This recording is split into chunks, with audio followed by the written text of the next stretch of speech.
Hey, there. Welcome to our deep dive into the Gospel of Mark, chapters 9 to 12, filled with dramatic teachings, miracles, and pivotal moments in Jesus' ministry that often go overlooked. So stick around, it's going to be a riveting journey. Chapter 9 kicks off with the dazzling Transfiguration. Imagine this. Jesus takes Peter, James, and John up a high mountain where his appearance radically changes.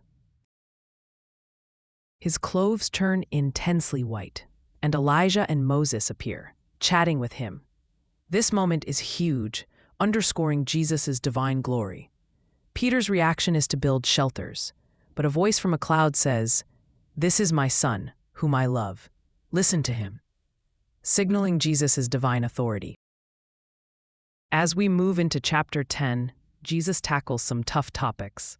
First, marriage and divorce. He emphasizes the sanctity and permanence of marriage, redefining it not as temporary, but a lifelong covenant. Then, when little children appear, he says, "Let the little children come to me," highlighting the necessity of childlike faith.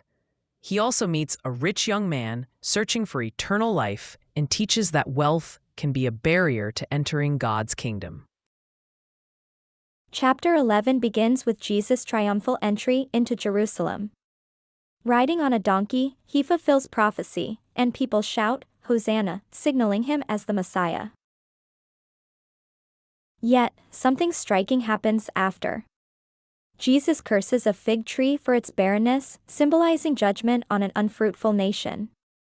He then cleanses the temple, saying, "My house will be called a house of prayer," critiquing the religious establishment. Finally, in chapter 12, Jesus uses parables to address crucial issues. He tells the parable of the tenants, symbolizing how religious leaders have rejected God's messengers.